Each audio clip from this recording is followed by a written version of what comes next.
तो जी आज मेरा जाना हुआ मोती बाज़ार में और हमेशा की तरह मैंने यही सोचा था कि अब मैं ईद तक यहाँ पर नहीं आऊँगी। लेकिन जी कहाँ इंसान जो सोचता है वो हो जाता है। हम सोचते कुछ हैं और होता कुछ है। तो मेरे साथ भी कुछ ऐसा ही हुआ और मैंने यही सोचा था आखिरी दफ़ा जाते टाइम कि बस अब मैं इस रश में नहीं फंसूँगी। लेकिन फिर वही बात है कि जब बंदा ड्राइविंग सीख जाए तो घर वाले आपको ड्राइवर ही समझ लेते हैं। एक आता है मुझे यहाँ ले जाओ, दूसरा आता है यार मेरा छोटा सा काम है मुझे यहाँ ले जाओ, और फिर अब बंदा हो मेरी तरह का नरम दिल इंसान, तो फिर बंदा कहता है अच्छा चलो खैर है कोई बात नहीं। तो जी मैं भी यही ड्राइवर वाला हिसाब हो गया हमारा भी कि आज किसी को मोती बाज़ार काम है, किसी को कमर्शियल काम है, किसी को किले पे काम है, तो बस कभी एक को लेके जा कभी दूसरे को लेके जा। तो आज ही मैं लेकर आ गई अपनी बहन को मोती बाज़ार में और हमने ये सोचा कि सुबह सुबह जाएंगे तो रश नहीं होगा।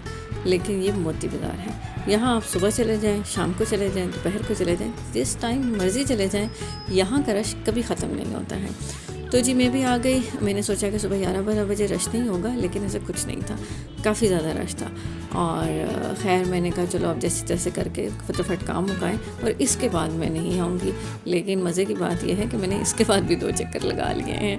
और ख़ैर यहाँ से जब आई मोती बाज़ार में तो मैं कोशिश करती हूँ हमेशा कि स्कूटी जो है वो मेन रोड पर ना खड़ी की जाए, ज़रा साइड पर होकर खड़ी की जाए, क्योंकि आजकल काफ़ी सख्ती भी चल रही है और अगर उठा कर ले जाएँ तो 2000 रुपये से नीचे का चालान नहीं है।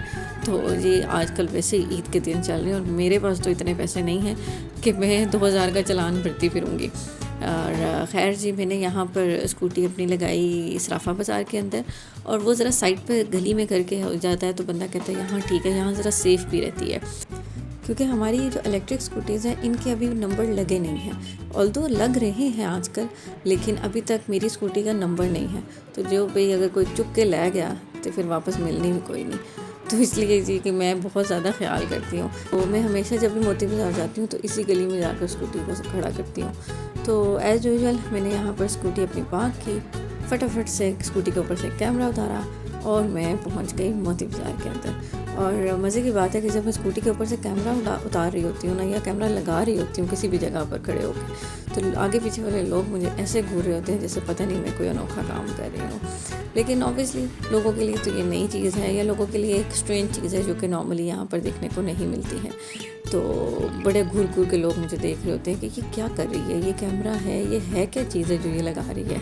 लेकिन जी क्या करें, लोगों के तो यही रवैये होते हैं। और मैं पहुंची थी मोती बाज़ार और बाहर ही अभी मैं मोती बाज़ार एंटर होने लगी तो मुझे एक स्टॉल नज़र आ गया और बड़ी ही छोटे छोटे बच्चों की खूबसूरत ग्लासेस थी। और ईद पर मैं हमेशा सोचती होती थी जब बच्चों को देखती थी कि ये ग्लासेस उन्होंने पहनी हुई हैं, तो मैं ये सोचती होती थी कि जब ये बच्चे सोचते होंगे कि हम कितने खूबसूरत लग रहे हैं और क्या शाहरुख खान वाली लुक हमारी आ रही है। और इतने टशन से ये बच्चे ग्लासेस पहनते हैं ईद पर कि आप भी अपने आगे पीछे मोहल्ले में देखते होंगे, आगे पीछे लोगों को देखते होंगे कि जब छोटे छोटे बच्चे ईद पे ग्लासेस, उन्होंने कपड़े जैसे मर्जी पहने हों, ग्लासेस और एक बच्चियों ने बैग, ये तो मस्त ही पहने हुए होते हैं ना, और क्या वो टशन दिखाते हैं उसके बाद कि हम क्या लग रहे हैं।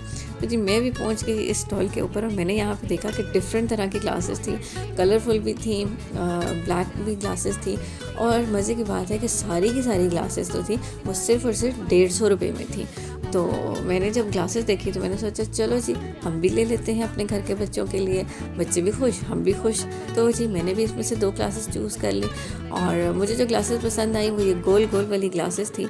और ये अंकल बहुत ही खुश हो रहे थे कि मैं उनकी वीडियो बना रही हूँ और मैंने उन्हें बताया भी कि मैं आपकी वीडियो यूट्यूब पे लगाऊंगी।